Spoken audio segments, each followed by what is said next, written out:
فاطمہ کا نکاح بڑے دھوم دھام سے کیا. ان کا رشتہ لے کر صدیق آئے. یا رسول اللہ میں خواہش مند ہوں، آپ چپ رہے.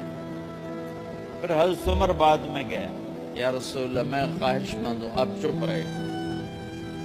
تو عبد الرحمن بن عوف رضی اللہ تعالیٰ نے حضرت علی سے کہا علی تو جا، تجھے دے دیں. کہنے لگے میں تو بہت غریب ہوں، مجھے کہاں دیں.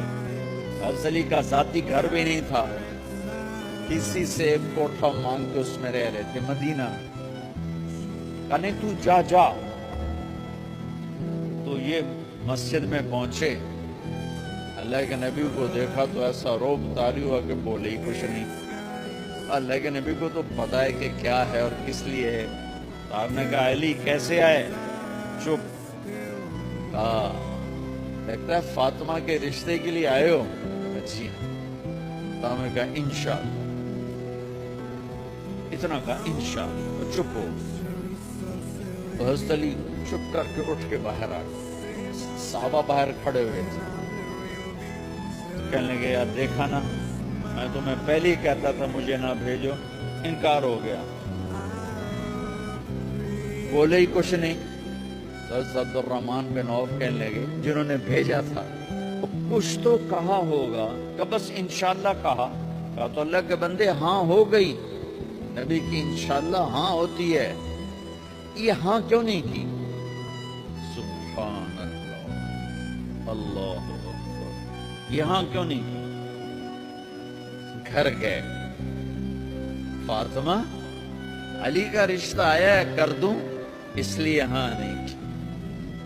ہم تو بیٹیوں سے پوچھتے نہیں، عیب سمجھتے ہیں بیٹیوں سے پوچھنا. یہ میں گاں نو بن چھڑیا کلے نال، ایویں اسی دیاں نو بن چھڑنے کلے نال. مجھے ایک اپنی مطلب برادری لیول کے ایک خاتون کا فون آیا کہ مولانا پڑھایا مجھے لاہور میں، اچھے کالجوں میں، اور میری منگنی کرتے وقت مجھ سے پوچھا ہی نہیں، اور ایک شرابی سے منگنی کر کے مجھے اطلاع دی سی تیری منگنی کر چھڑی ہے، فلانی تاریخ نو تیرا نکاح بھی ہونا ہے. مجھے آج تک گلہ ہے. پوچھ لیتے. اگر نہیں پوچھا تھا چلو میں نہ ساڑھے پنجاب کوئی نہیں پوچھ دے، گاں موج دی طرح ٹور چھڑ دین تو چلو اتنا تو ویکھ لیندے بھی کم از کم شراب تو نہ پیندا ہویا. ایک شرابی نال میرا نکاح کر چھڑ. ساری زندگی اڈیاں رگڑ رگڑ میری گزر گئی. علی جیسا رشتہ آیا ہو تو اوپر سے حکم بھی آ چکا ہو کہ علی کو ہی دینا ہے، پھر آپ فاطمہ سے پوچھیں فاطمہ تیرا رشتہ آیا ہے علی کا کر دوں؟ حضرت فاطمہ نے ہاں کی تو پھر مسجد تشریف لائے. یہ آپ کو معاشرت سکھائی جا رہی کہ بیٹیوں سے بھی پوچھو، زندگی انہوں نے گزارنی ہے، تم نے تو نہیں گزارنی. بس میری غیرت دا سوال ہے، میں اتنا ہی کرنا نہیں تو بیٹھی رہے. میری اپنی فیملی میں اتنی عورتیں بوڑھی ہو کے قبروں میں چلی گئیں، بس اتنا ہی کرنا نہیں کرنا تو بیٹھی رہے. وہ بیٹھی رہ گئیں. یہ ظلم و ستم ہے جو تمہاری عدالت میں بھی نہیں آتا، کوئی کیس بھی نہیں ہوتا، لیکن اللہ کی عدالت میں کیس درج ہو چکا ہے کہ میرے نبی نے علی جیسے داماد کے لیے بھی پہلے پوچھا. حالانکہ اوپر سے اشارہ ہو چکا ہے. ابھی بتاتا ہوں.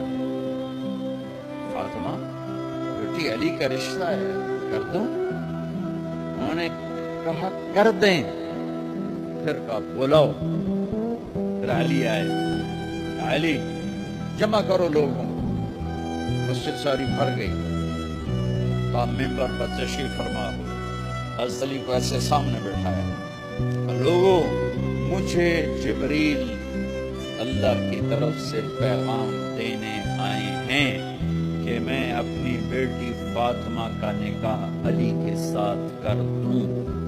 آسمان سے وحی بھی آئی ہو اور پھر بھی پوچھا جائے، یہ میرے نبی کی معاشرت ہے.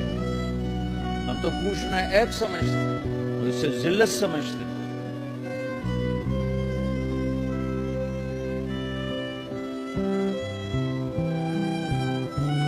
آپ نے اتنا بڑا اہتمام کیا. مسجد نبوی پرانی جو آپ کے زمانے کی تھی، بہت بڑا ہال تھا، اس کا بھرا ہوا تھا. آپ نے سب کو شہد کا شربت پلایا، خود نکاح پڑھایا، نکاح کا خطبہ پڑھ دیا.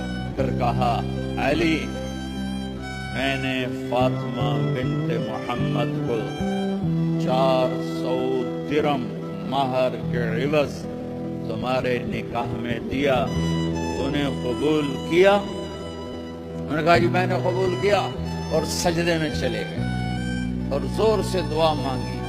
رب اوزعنی ان اشکر نعمتک التي انعمت علی وعلى والدی وان اعمل صالحا ترضاه واصلح لي في ذریتی انی تبت الیک واننی من المسلمین. میرے نبی نے کہا آمین، زور سے کہا آمین. نکاح ہو گیا. رخصتی ہوئی 6 مہینے بعد، 1 مہینے بعد